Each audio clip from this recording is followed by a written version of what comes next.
There wasn't going to be any survivors of this conflict. No tales will be told of this night, he promised as he turned and saw Joe stumbling into a crowd of garbage cans. The noise of the crashing cans seemed to be ear-shattering. Jamil bolted after Joe. With the 9mm aimed, Jamil squeezed off a shot. It missed. Joe made it past the entrance of the alleyway. Shit, Jamil muttered, realizing there could be eyes all over the place because of those 2 fucking loud-ass gunshots. Those fucking garbage cans didn't help either. Jamil fired another shot. The impact of the bullet spun Joe around as he stumbled to the ground. He was just beyond the curb and started crawling desperately into the middle of the street. Jamil's speed increased.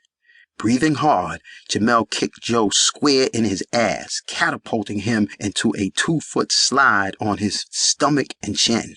With his foot, Jamil flipped Joe over onto his back. He wanted to see this motherfucker's eyes before he let him have it. Staring down at Joe with a warped smile, Jamil slowly raised his 9mm. "Jamil, please, man." Joe Rockhead slurred from the pain. "He came at me first. I ain't have a choice, man." Zick, zick. The 2 bullets ripped into Joe's skull, causing his whole body to jerk and flinch with tremendous force. Jamil turned and quickly walked towards his Lexus. He sighed with anger, realizing Danielle saw him kill Joe Rockhead. Damn it! He didn't want her to ever see anything like this. Shit! But it was too late to change all that. Unscrewing the silencer, he hastily scanned the surrounding buildings to see if anyone was looking. He saw nothing out of the norm. Jamil stuffed the silencer in his pocket and tucked the hot automatic in the front waist of his pants.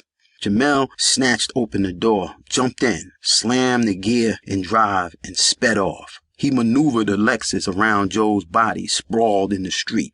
With excitement still racing through his bloodstream, Jamil said to Danielle, "What did you see?" Danielle was aghast. You killed him?" When she turned and made eye contact with Jamil, something frightening bubbled inside the pit of her stomach. His expression was scary. It took a fraction of a second for her to catch on. "I ain't see, heard, or know a damn thing. Absolutely nothing." Jamil smiled broadly. He always knew Danielle was a trooper. Now he would find out if she was really built like that. He prayed she didn't fail the test, because he sure would hate to kill something as fine and perfectly stacked as Danielle.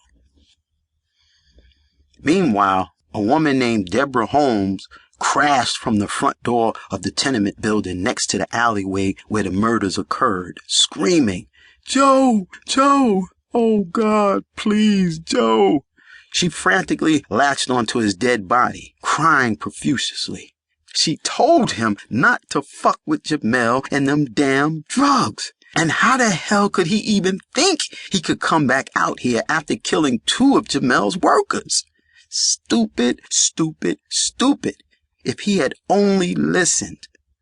Moments earlier, Deborah heard the 2 shots and rushed to her window. She saw a double-parked Lexus with a woman inside the passenger seat. The car window was rolled down and the brown-skinned woman was smoking a cigarette. Deborah almost became frantic when a closer observation revealed it was Jamil's girlfriend. A few seconds later, Deborah saw Joe stumbling from the alleyway, fell, and started crawling into the middle of the street. Then, right on Joe's heels, she saw Jamil approaching with a gun in his hand. When Jamil stood over Joe, pointing the gun, she was seconds from screaming out the window for him to stop.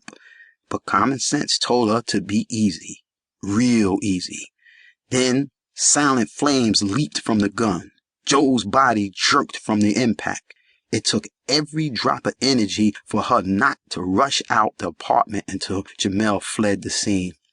With blood covering her hands, Deborah sprung to her feet and ran back inside of her first-floor apartment and dialed 911 with trembling fingers. "Hello, is this the police?" Crying hysterically, she said, "Jamil Nevez killed my man."